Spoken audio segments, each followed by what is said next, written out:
ክርስቶስ ተንሥአ እሙታን አሰሮ ለሰይጣን ሰላም ከሆነ እንኳን ለጌታችንና ለመድኃኒታችን ለኢየሱስ ክርስቶስ የትንሣኤ በዓል በሰላምና በጤና ያደረሳችሁ።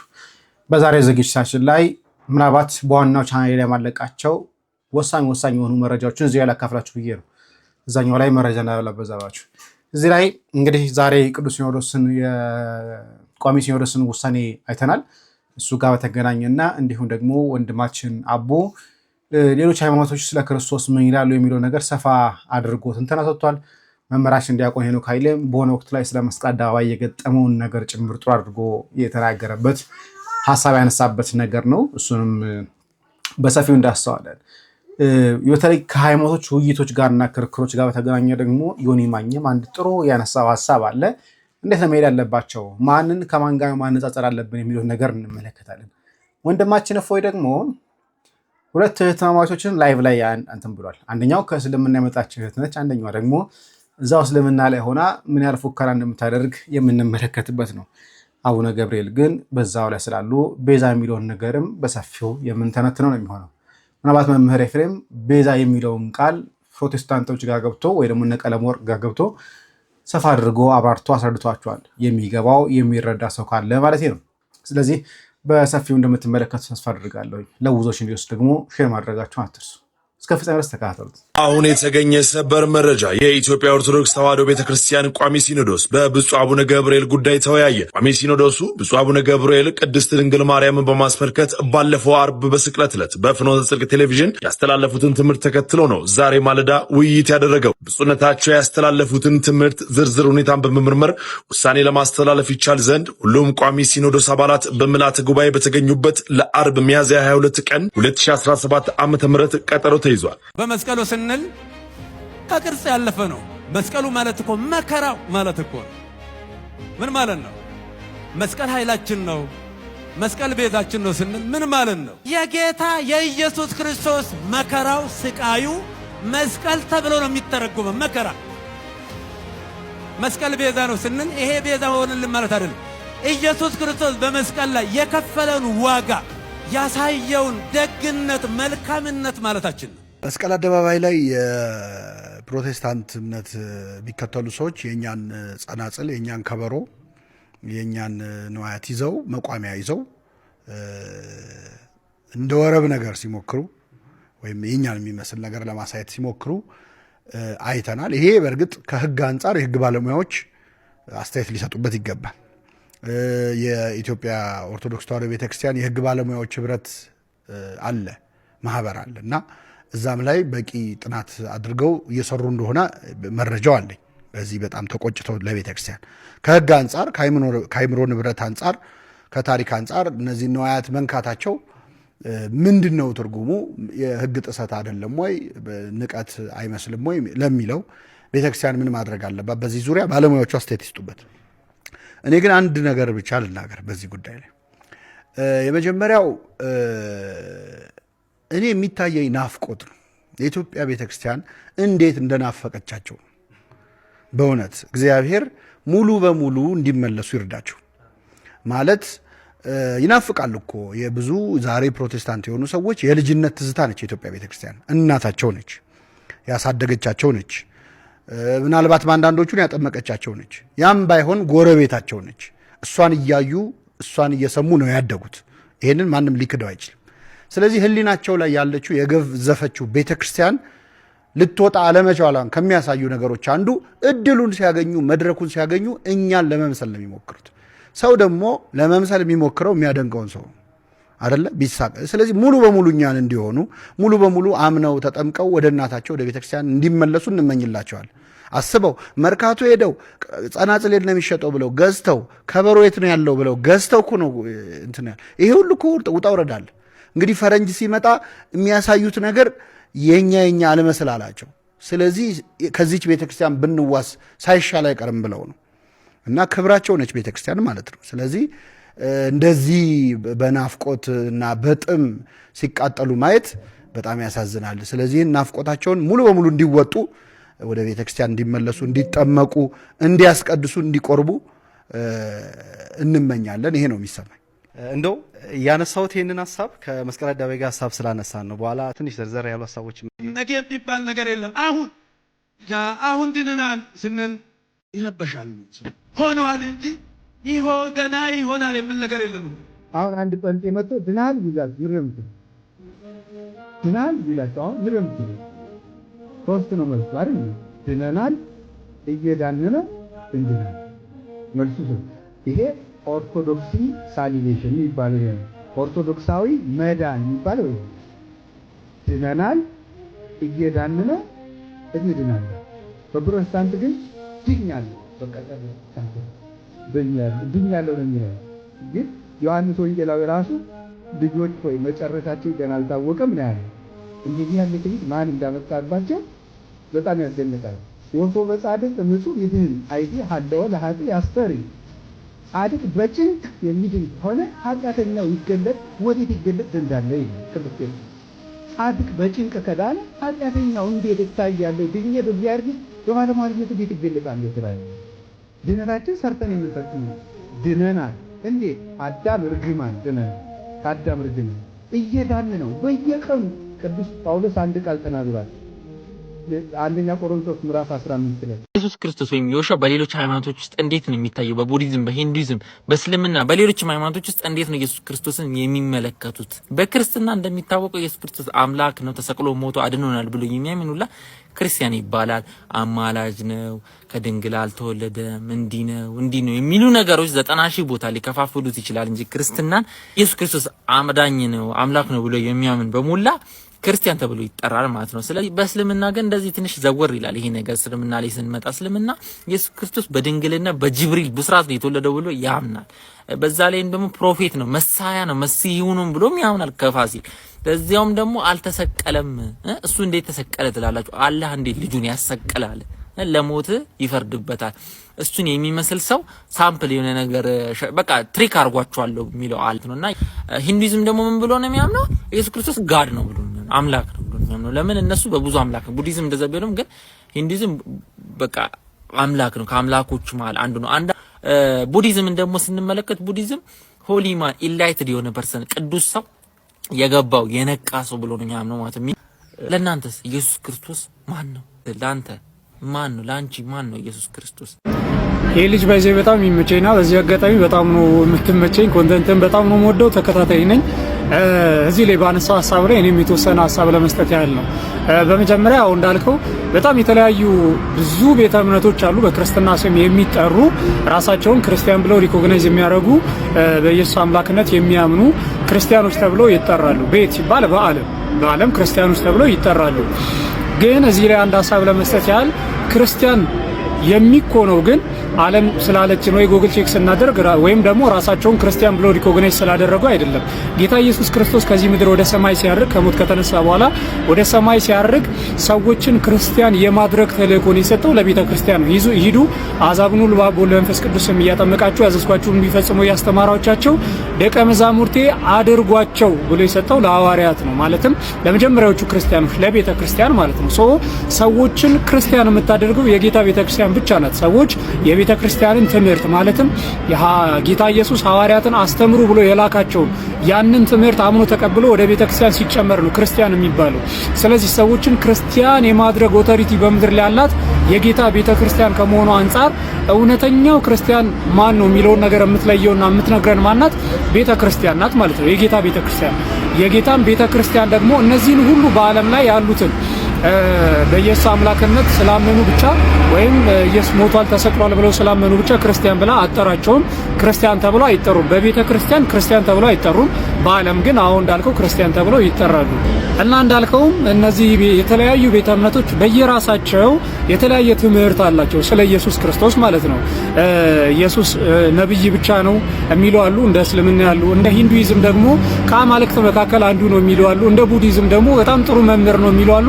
በጣም ብዙ አይነት ስለ ኢየሱስ የሚነገሩ ትምህርቶች አሉ።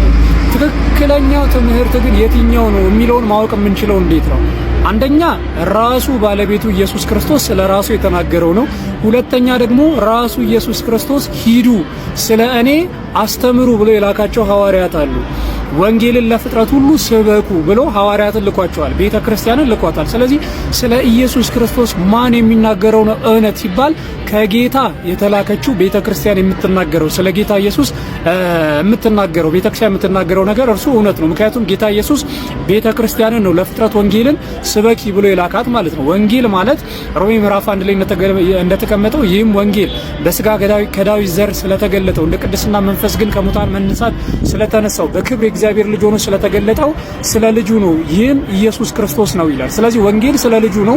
ስለ ልጁ መስበክን ደግሞ ስልጣን የሰጠው ጌታ ኢየሱስ ክርስቶስ ለቤተ ክርስቲያን ነው፣ ለፍጥረት ሁሉ ስበኩ ብሎ። ስለዚህ በሐዋርያት በኩል የመጣው ትምህርት ስለ ኢየሱስ የመጣው ትምህርት እሱ ብቻ እውነተኛ ስለ ኢየሱስ ያለው ትምህርት ነው ማለት ነው። ስለዚህ እነዚህ ሁሉ ሰዎች የሚናገሩት እነዚህ ሁሉ ቤተ እምነቶች የሚናገሩት ጌታ ኢየሱስ የማያውቃቸው ጌታ ኢየሱስ ስለኔ እንዲበሉ ያላላቸው ጀስት ብቻ የመሰላቸውን የሚናገሩ ናቸው ማለት ነው። ሰው የጠየቀው ግን ጥያቄ አለ መጨረሻ ላይ ምን የሚል ጌታ ኢየሱስ ለእናንተ ማን ነው የሚል።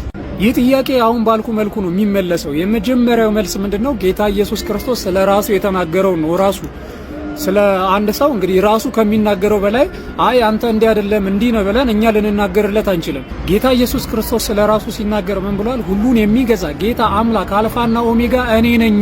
አልፋና ኦሜጋ ማን ነው? እኔ ነኝ አለ። ስለዚህ ጌታ ኢየሱስ ማን ነው ስትለኝ አልፋና ኦሜጋ ያለፈውና የሚመጣውን የሚገዛ ሁሉ የሚገዛ አምላክ የነገስታት ንጉስ የጌቶች ጌታ እኔ ነኝ አለ ጌታ ኢየሱስ። ስለዚህ ጌታ ማን ነው ሲባል የነገስታት ንጉስ የጌቶች ጌታ ነው። ጌታ ኢየሱስ ክርስቶስ እኔ ትንሳኤና ሕይወት ነኝ አለ፣ መንገድ ነኝ አለ። ስለዚህ ኢየሱስ ማን ነው?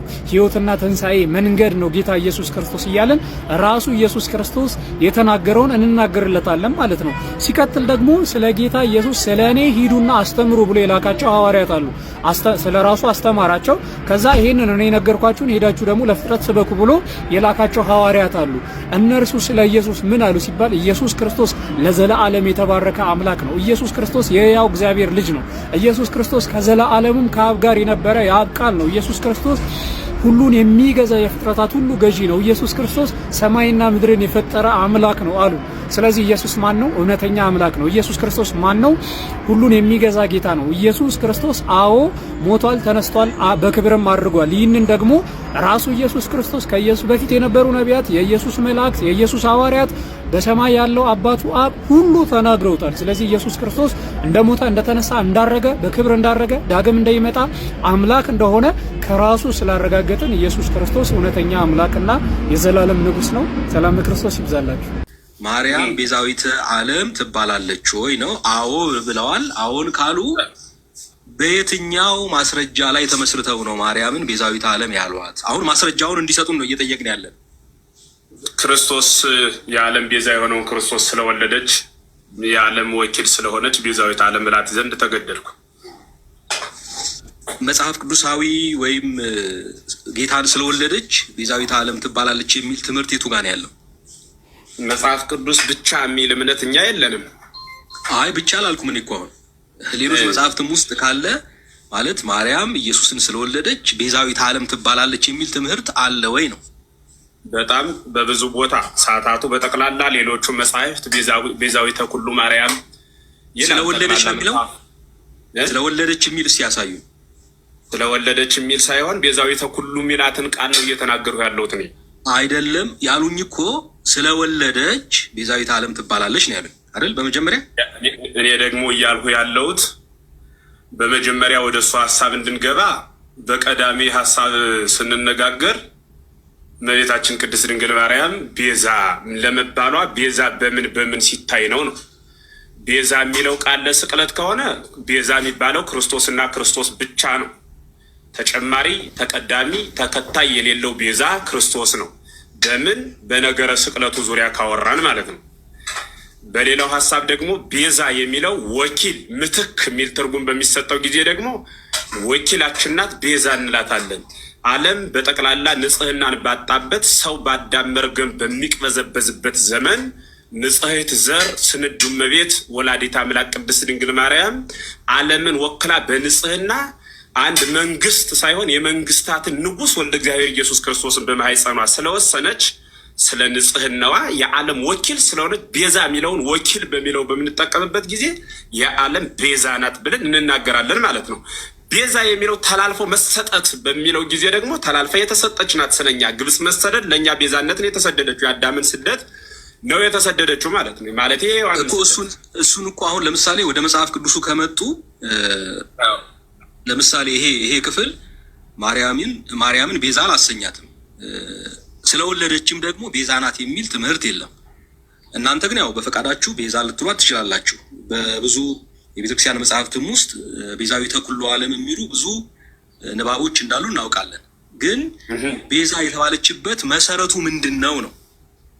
ቤዛ የተባለችበት ዓለምን ወክላ በንጽህና ተገኝታ አካላዊ ቃልን ስግው አድርጋ ስላስተናገደች፣ ስለዚህ በዛ ቤዛ ብለናት የእኛ ምትክ ናት ማለት ነው። ሰው ሁሉ ቆይ አድምጠኝ። ሰው ሁሉ ንጹህ ባልሆነበት በዚያ ዘመን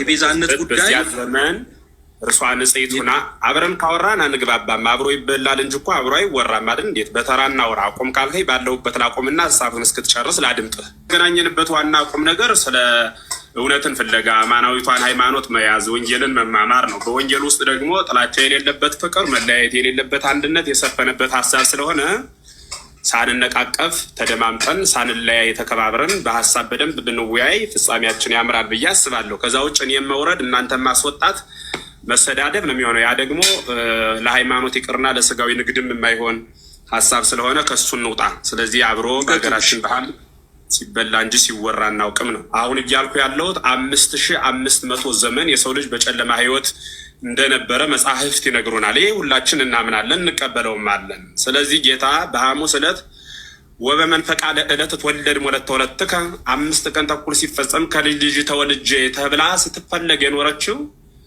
ዘመኑ ሲፈጸም ከእሷ በኋላም አምላክን ሊወልድ የሚችል የማይመጣ ከእርሷ በፊትም ያልነበረ ሰማይና ምድርን በቸርነቱ የፈጠረውን ዳሩ ግን በፈቃዱ በእርሷ የተወሰነውን ወኪል ባጣንበት እስከ ሐናና ኢያቄም ማኅፀን የሰው ልጅ በአዳም ርግማን በሚቅበዘበዝበት ዘመን ለእኛ ተላልፋ የተሰጠች ማለት በንጽህና አካላዊ ቃልን ለመውለድ ማለት ነው። ተላልፋ የተሰጠች ማለት የተሰቀለች ለማለት አይደለም። ስለበቃች ቤዛ እንላታለን። ለምን? በሔዋን ትክ የተሰጠች በሔዋን በኩል ሞት ወደ ዓለም መጣ ብሎ የሚያምን ሰው ሁሉ በድንግል ማርያም በኩል ሕይወት መጣ። ሕይወት ማን ነው? እርሱ ኢየሱስ ነው ማለት ነው። በሔዋን ቤዛነት ዓለምን አጠናል፣ በድንግል ቤዛነት ክርስቶስን አግኝተናል። እናንተ መናገር አንፈልግም ነበር፣ ግን ክፉ ታናግሩናላችሁ። በሁሉም እንደ ሐዲሳችሁ አስተምሮ እኮ በደም ስሮቻችሁ ውስጥ ሴጣን ይዟዟራል። ሳያል ቡሃሪ 3269 ላይ ተዘገበ ነው። ሱና.com ላይ ግባና ሰርች አድርገው ታጣውን ናና ጠይቀኝ። ቡኩ ካለ ቡክ ነምበሩ እነግርሃለሁ። በኋላ ሁሉም ሙስሊም ሲወለድ ሴጣን አለበት ይላል እኮ አዲስ። ታዲያ አስቀድሞኑ ስትወለድ ሴጣን እንዳለብህ ከተነገረ ሴጣን ተደረገብኝ የምትለው አሁን እኔ የምከስብኝ ምክንያት ምን አለ? ይሄም የተዘገበልህ ነው። ሁሉም ሙስሊም ሴጣን እንዳለበት ይናገራል አዲሳችሁ። ሁሉም ሙስሊም ስትወለዱ ጀምሮ ሕፃን ያለ ሰው ሴጣን ስለሚነካው ነው ይባላል። ሳይ ሙስሊም 2814 ኤል የተዘገበ ነው። ስለዚህ እኔን አሁን ወሰኛ አይችልም በዚህ አንተ ስትወለድ ሴጣን የነካ እኔ መተት አድርጌብህ ነው? እኔ አስደግሜብህ ነው? ወይንስ አላህ አድርጎብህ ነው? ሴጣን ያልነካቸው ሁለት አካላት ብቻ ናቸው በእስልምና፣ እነሱም ኢሳና ማርያም። ከዛ ውጪ ሴጣን ያልነካው አምጣልኝ እስቲ። የለም። ሁሉም ላይ ክርስቲያኖች መተት አድርገውባቸው ነው ሴጣን የነካቸው። ይሄም የተዘገበልህ ነው። ሳይ ሙስሊም ሳያል ቡሃሪ 3286 ላይ ያለ ሐዲስ ነው። ማታ ትተኛለህ። ማታ ስትተኛ ሴጣን እዚህ ላይ ግብብዳ ቋጠሮ ያስቀምጥብሃል ይላል። ግብብዳ ቋጠሮ ያስቀምጥብህና ነቅተህ ከተነሳ አንደኛውን ቋጠሮ ያነሳል። ተጣጣርክ፣ ሁለተኛውን ቋጠሮ ያነሳል። ሶላት ከሰገድክ ሶስተኛውን ቋጠሮ ያነሳልሃል ይላል። ሳይሃል ቡሃሪ 3269 ላይ የተዘገበ ሐዲስ ነው። እናንተ በተኛ ቁጥር እኔ ሴጣን እየላኩብህ ነው ቋጠሮ የሚያስቀምጥብህ። ማታ ተኝተህ ቶሎ ማትነሳ ከሆነ ጆሮ ውስጥ እዚህ ውስጥ ሽንቱ ሴጣን ይሸናል ይጸዳዳባል ይላል እኮ አዲስ ሳያል ቡኻሪ 32:7 ላይ የተዘገበ አዲስ ነው። ሴጣኑን እኔ ልክ የሆነው ሽንቱ የሚሸናብህ መጥቶ ሃይ እንከባበር እንጂ ጠዋት ስትነሳ ብቻ ውዱ ታደርጋለህ። ምክንያት ሴጣን እዚህኛው ፓርት ላይ ያድራል ስለምትባል ነው። ሳያል ቡኻሪ 32:95 ላይ የተዘገበ አዲስ ነው። ሰላም ሰላም ሰላም፣ እንዴት ናችሁ? አማን ነው? ክብሩ ይስፋ ክብሩ ይስፋ የእናትና የልጁ።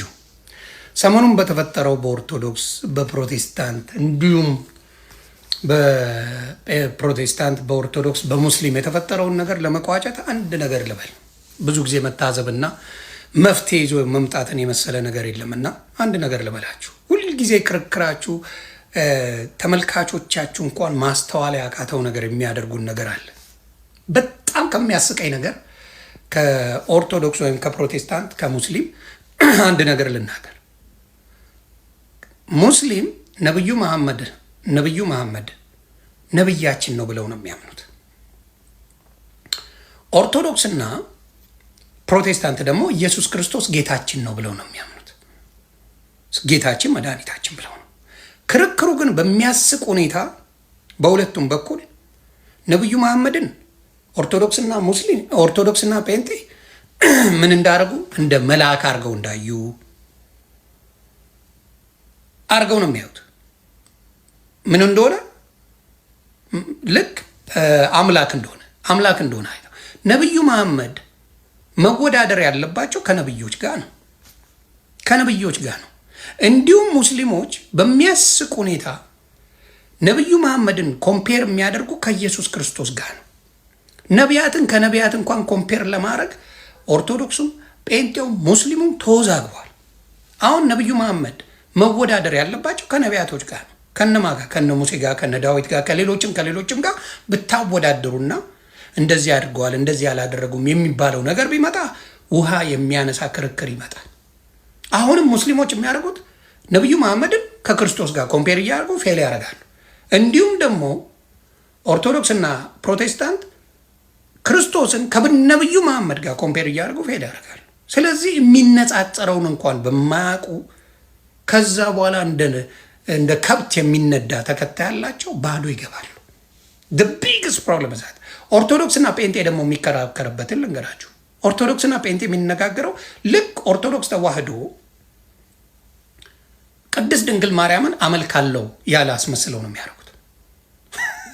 ቅድስት ድንግል ማርያምን ኦርቶዶክስ ተዋህዶ አመልካለሁ ብላለች ብለው ነው የሚያስቡት።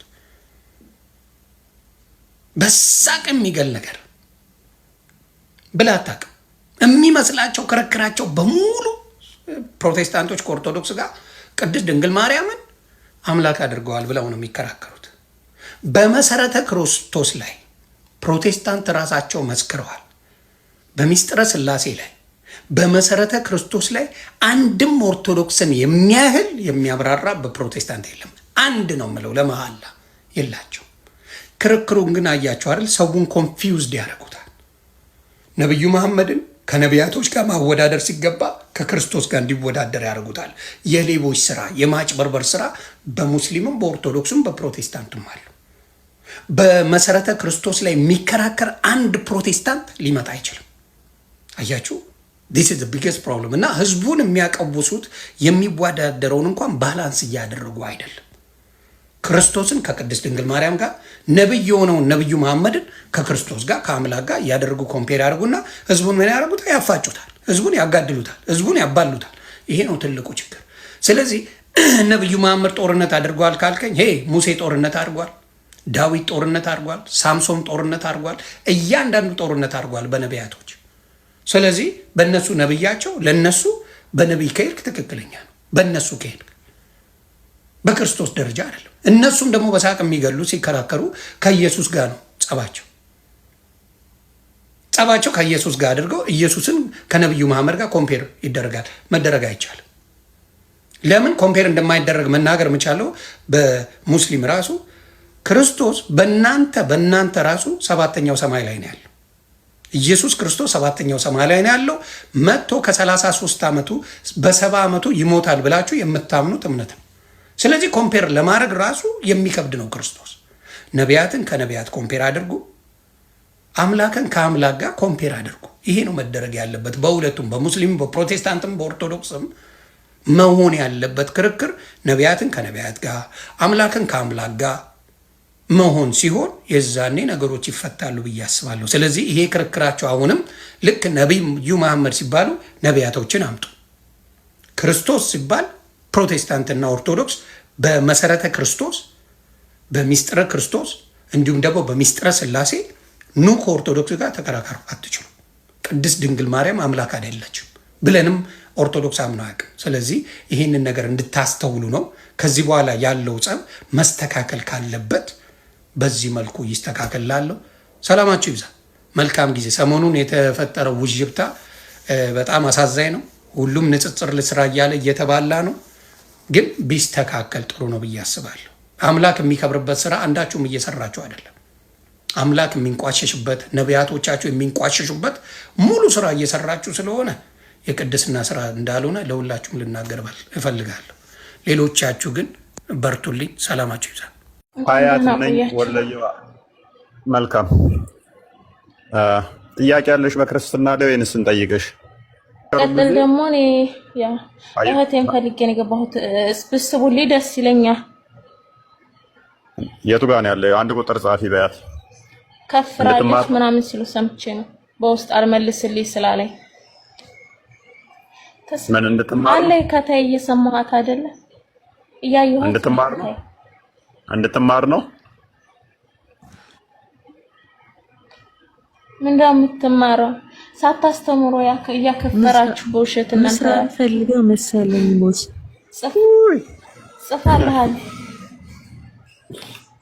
ጽፋልኛለች። ምን ብላ ጻፈችልኝ?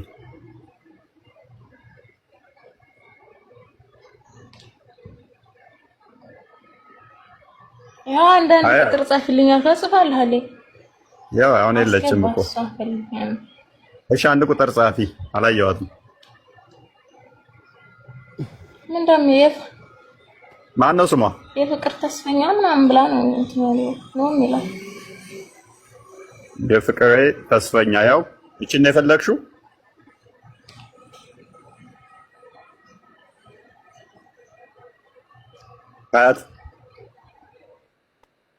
ሀያት ያው ገብታለች። የፍቅር ተስፈኛ አንቺን ነው?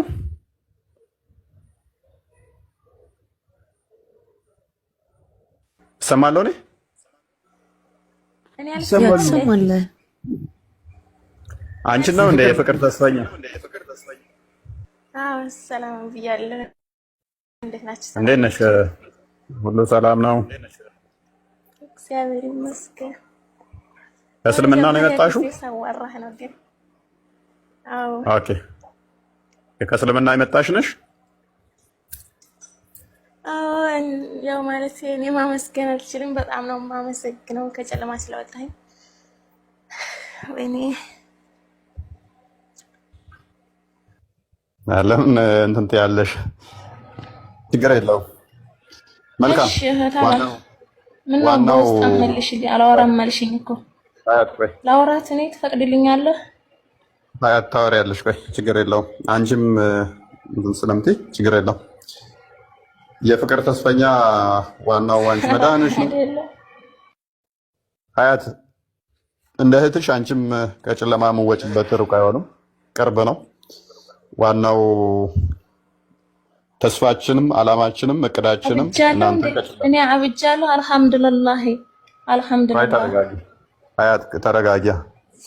ያው እህትሽን አስገባንልሽ አይደለ? ሲጀመር እህት አብደሻል። አንቺ እኮ በቃ አብደሻል። ወላሂ ለአዚም እኔ በዚህ ማውራት እራሱ አልፈለኩም ነበር። እሷን በውስጥ አልመልስ ስልክ አላነሳ ስላለች ነው እንጂ ጥያቄ ካሉሽ እኮ አንቺም ትጠይቂያለሽ። ችግር የለውም። አንቺም እርግጠኛ ነኝ ከጨለማ ትወጫለሽ።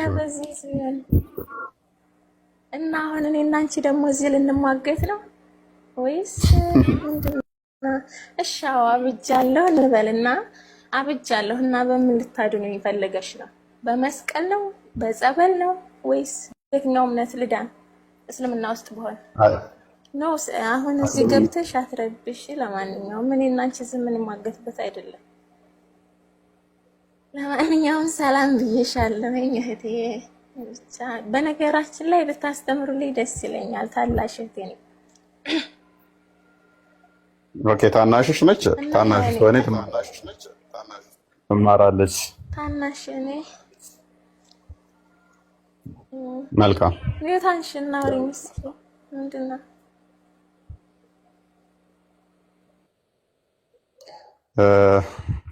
ሀያት ምንድነው? አትመውቱኛ እንዴ? ያ ቀስበይና ተረጋጊና። ምንድነው እሱ ስሜት ማለት ምንድነው እሱ የሆነው? ምንድነው የሆነው? እናንተ ልጠይቃችሁ ምን አርጋችኋት ነው እንጂ አንቺ ደግሞ ማለት ነው ለፎሎ ብለሽ ወላሂ ለአዚም በጣም ታሳዝኛለሽ። ወረበለን ሀያት ጥያቄሽን ልመልስ። ምን አርጋችኋት ነው? ክርስቶስን ቀመሰች፣ የክርስቶስን አስተምሮ አየች፣ ክርስቶስን አመነች። ብርሃን ነው፣ ህይወት ነው፣ ተከተለችው። የመሐመድን አስተምሮ ያሳለፈችበትን ዘመን አሰበች፣ ጨለማ ነው፣ ሴጣናዊ ነው፣ ጥላ ወጣች። ስለዚህ ምንድን ያቀመሰባት ክርስቶስን ነው። ሲጀመር ወላሂ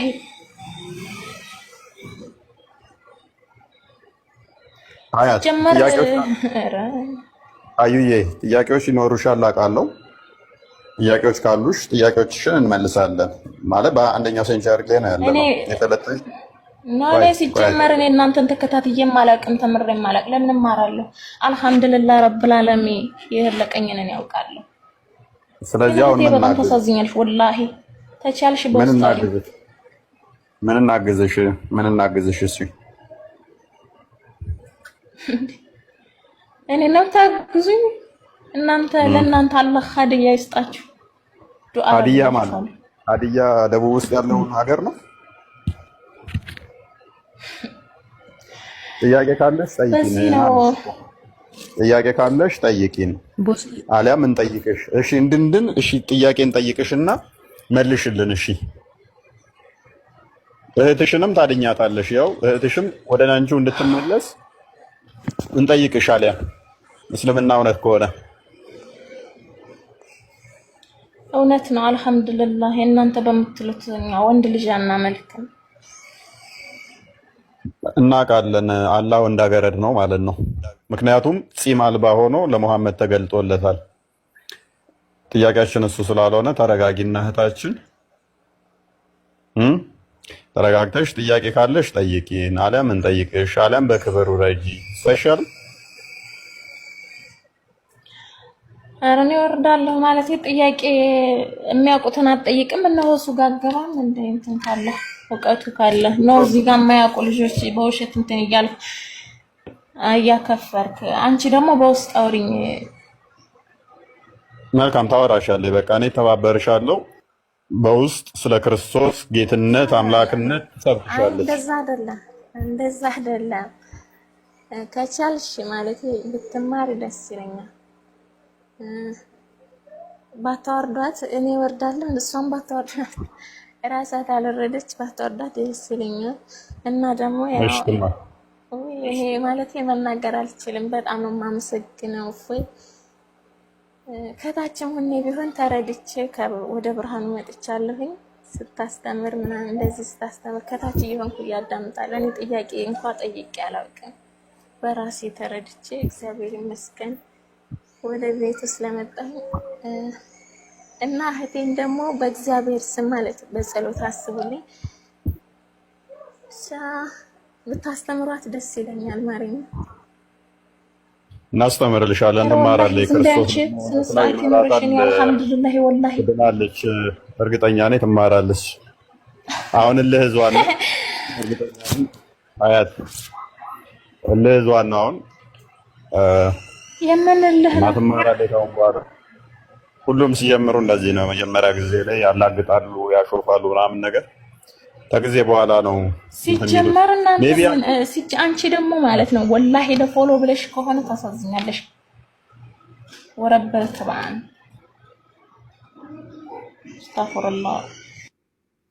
እሺ ለማንኛውም ሰላም ዋላችሁ። ለማንኛውም ሜቢ በቃ ማለት ለፎሎ ምናምን ነው እሱ ሲገባሽ ትመጫለሽ አልኩሽ እኮ። እሺ አመሰግናለሁ ማለት እኔ ቃላት የለኝም ለምስጋና። አመሰግናለሁ፣ ሁላችንም አመሰግናለሁ። እሺ መልካም። እሺ እንቀጥል። ያው ከቻለ መማር ከቻለች አስተምሩልኝ የምር ጌታን እና በውስጥ ደግሞ ላላወራት የፈለኩት ያው የምታወራኝ ወሬ ስለማልተመቸኝ ነው። ለዛ ነው እህቴ ይቅርታ። ከቻልሽ እዚህ ደግሞ እንደማንኛውም ሰው በሶሻል ሚዲያ ማውራት ይችላል እንደዚህ ማለት ነው። እኔ በውስጥ ላወራሽ አልችልም፣ ምክንያቱም ያው አንቺ ብቻ ሲጀመር እንደዛ ሳይሆን እኔ ከቤተሰቦቼም ጭምር እንደተውኳችሁ ነግሬያችኋለሁ። በቃ በዚሁ ማውራት እንችላለን። ከቻልሽ ተማሪና ተመለሽ ወደ እግዚአብሔር ቤት። እውነታው በቃ ይሄ ነው። ከዚህ ውጭ ምን ይምጣ?